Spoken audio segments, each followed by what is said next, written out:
Julien Morcrette, vous en pensez quoi? Est-ce que ça vaut 48 heures de polémique avant d'interroger Georges Fenech? Qu'est-ce que vous avez pensé de cette réaction du ministre de l'Intérieur? Certainement pas, j'estime que c'est juste une maladresse sémantique. Il aurait peut-être dû choisir d'autres termes.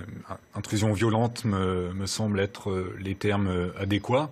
Il y a effectivement le portail qui a été cassé, donc ce sont des dégradations commises en réunion. Donc c'est quand même une infraction pénale.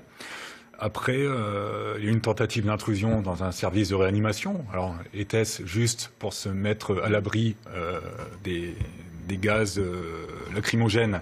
J'en suis pas sûr, puisqu'on voyait aux abords des personnels en pause en train de fumer leurs cigarettes. Alors, on rappelle qu'une enquête est en cours, l'enquête le dira, bien évidemment. Ce sont les images qui le disent.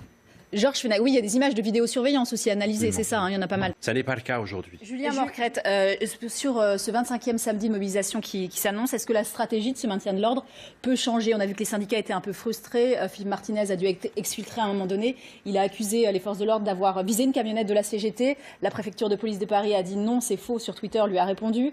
Est-ce que cette stratégie va changer ou pas du tout? Elle reste la même? Les propos de M. Martinez sont vraiment irresponsables et scandaleux. Mes collègues ont tenté d'empêcher des Black Blocs d'intégrer le cortège. Il faut savoir que M. Martinez tient son congrès confédéral en quelques jours. Donc, il est dans la surenchère, il cherche à faire plaisir à sa base militante.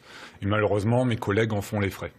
La technique de maintien de l'ordre qui a été dépoussiérée, qui est beaucoup plus mobile, qui est beaucoup plus proactive, va être renouvelée. Je pense qu'elle a plutôt fait ses preuves sur le dernier théâtre de maintien de l'ordre. Il n'est pas que le seul, Philippe Martinez. Il y a eu la FSU qui n'a pas pu aller, qui n'était pas en tête de cortège, qui a dû plier bagage. Il y a eu aussi Alexis Corbière de la France Insoumise qui a dit aussi on est pacifiste et puis finalement... Certains gilets jaunes aussi l'ont dit, on est pacifiste et finalement on se fait gazer très rapidement. Qu'est-ce que vous répondez à ça? Il est comme M. Martinez, il est dans la convergence des luttes. Malheureusement, ils sont sur la même posture. Parce que c'est juste le terme posture. Donc la stratégie, elle peut changer demain ou elle reste la même? La stratégie sera la même, des contrôles préventifs et des forces mobiles qui viendront vraiment au contact des manifestants violents ou des casseurs. D'accord. Donc Didier Lallement remet sa même stratégie en vue de cette 25e journée de mobilisation des Gilets jaunes. Elle a fonctionné, donc on ne change pas une équipe qui gagne, comme on dit. Donc pour le maintien de l'ordre, la doctrine sera la même.